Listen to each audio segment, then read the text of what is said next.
नमस्कार दोस्तों, स्वागत है आप सभी का।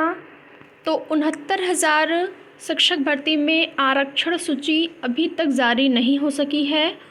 और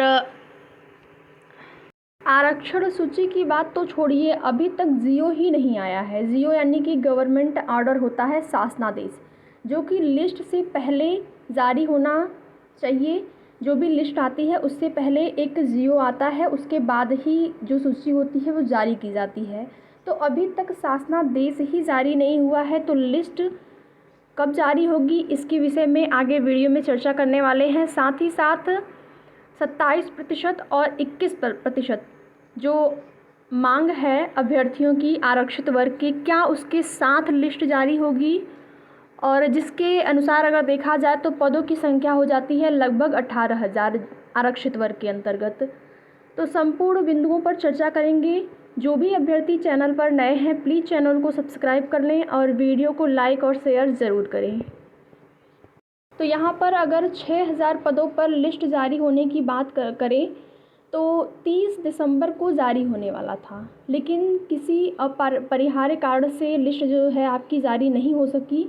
और उसके बाद बताया गया, जिसमें कि ये ऑफिशियल नोटिस था। ऑफिशियल नोटिस के ज़रिए यह पता चला कि जो आपकी लिस्ट है वह 3 जनवरी को जारी होगी। इसके बाद 4-5 को काउंसलिंग की प्रक्रिया और 6 तारीख को वितरण किया जाएगा नियुक्ति पत्र। लेकिन अभी अगर आप देखेंगे 3 जनवरी देर शाम भी हो गई है, लेकिन अभी तक सूची की बात तो छोड़िए, अभी तक शासनादेश ही जारी नहीं हो सका है। और साथ ही साथ अभ्यर्थियों का जो धरना है अभी तक जारी है, संघर्ष अभी तक जारी है। वे इको गार्डन में लखनऊ में जो अभ्यर्थी हैं आरक्षित वर्ग के 27% और 21% की मांग को लेकर उनका संघर्ष अभी भी जारी है। और उनकी अगर मांग को देखा जाए तो ऐसा अनुमान लगाया जा रहा है कि जो लिस्ट अभी तक जारी नहीं हुई है, कहीं ना कहीं शासन प्रशासन के द्वारा ये कोशिश हो रही है कि जो बच्चों की मांग है, अभ्यर्थियों की जो मांग है 27% और 21% की, वो पूरी करने के बाद अगर लिस्ट जारी होगी तो आगे भर्ती में कोई विवाद नहीं रहेगा। और ऐसा अनुमान लगाया जा रहा है कि इसी वजह से हो सकता है देरी हो रही हो लिस्ट जारी करने में। अगर यहाँ पर लिस्ट जो है 6,000 पदों पर जारी होती है तो उस पर ओबीसी के साथ साथ एससी वाले अभ्यर्थियों का भी चयन होगा, लेकिन उसके बाद भी भर्ती में विवाद बना रहेगा, क्योंकि मांग जो है आरक्षित वर्ग के अभ्यर्थियों का वो 27% और 21% को लेकर है। तो 27% और 21% अगर उनको मिलता है, जो कोटे की रिज़र्व उनके लिए है सीटें अगर मिलती हैं, तो लगभग 18,000 पद हो जाते हैं।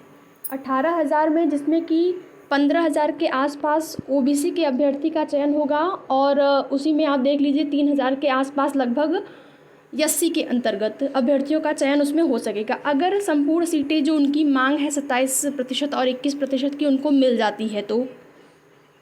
साथ ही साथ आप लोगों ने शिक्षा मंत्री, बेसिक शिक्षा मंत्री का बयान भी थोड़ी देर पहले देखा होगा।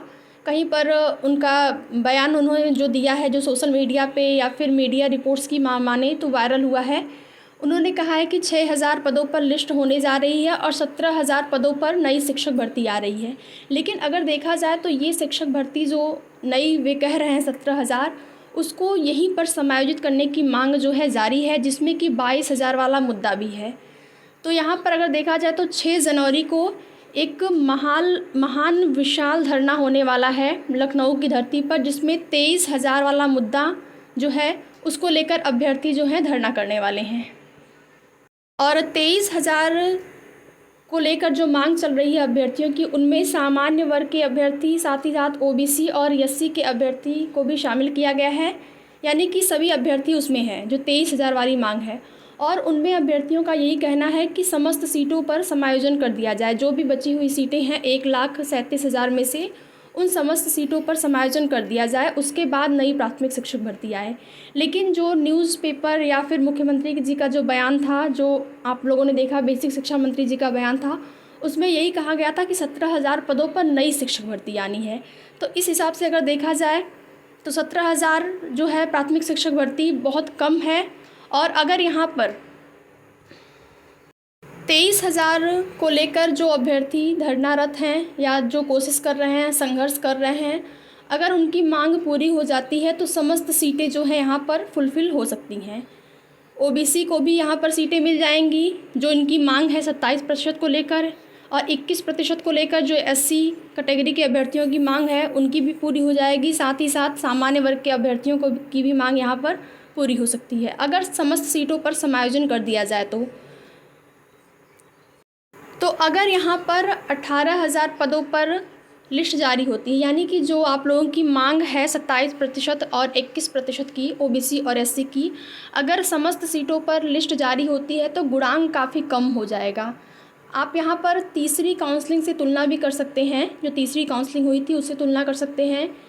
मीडिया रिपोर्ट्स की माने या फिर सोशल मीडिया पे एक यहाँ पर अनुमान भी लगाया जा रहा है कि जो गुणांक आपका है वो अगर समस्त सीटों का समायोजन होता है तो 59 एससी का, या जो एससी के अभ्यर्थी हैं उनका गुणांक 59, थोड़ा बहुत प्लस माइनस भी हो सकता है, और ओबीसी का गुणांक जो है वह 63 के आसपास रहने की संभावना है। इतना कम जा सकता है अगर समस्त सीटों पर समायोजन होता है तो जो भी अभ्यर्थी जिनको भी 1% उम्मीद है कि हमारा चयन इसमें हो सकता है, होने की थोड़ी भी उम्मीद अगर नज़र आ रही है तो आप लोग अपना प्रमाण पत्र, जो भी मूल डॉक्यूमेंट्स हैं, मूल प्रमाण पत्र हैं, उनको आप लोग तैयार रखें।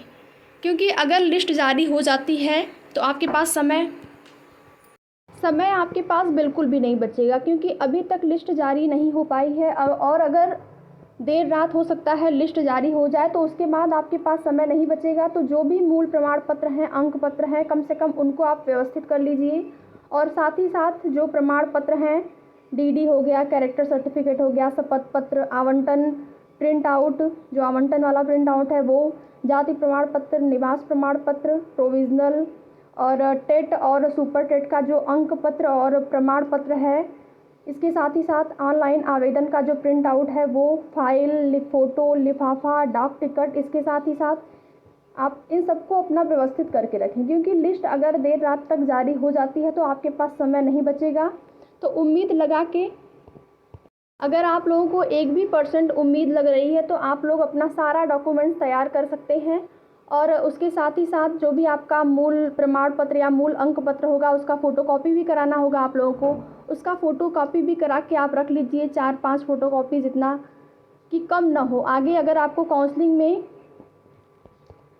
इसकी वजह से किसी भी समस्या का सामना न करना पड़े। क्योंकि अगर कोई भी आपका अंक पत्र, कोई भी प्रमाण पत्र अगर छूट जाता है तो बाद में आपको ज़्यादा तकलीफ़ होगी, क्योंकि आपने बहुत संघर्ष किया है यहाँ तक पहुँचने के लिए। तो आप सभी अभ्यर्थी जो भी चैनल पर नए हैं, प्लीज़ चैनल को सब्सक्राइब करके वीडियो को लाइक और शेयर अवश्य कर लें। और आगे जो भी सूचना मिलती है आपके लिस्ट को लेकर, हमारे चैनल के माध्यम से आपको तुरंत सूचित किया जाएगा। धन्यवाद।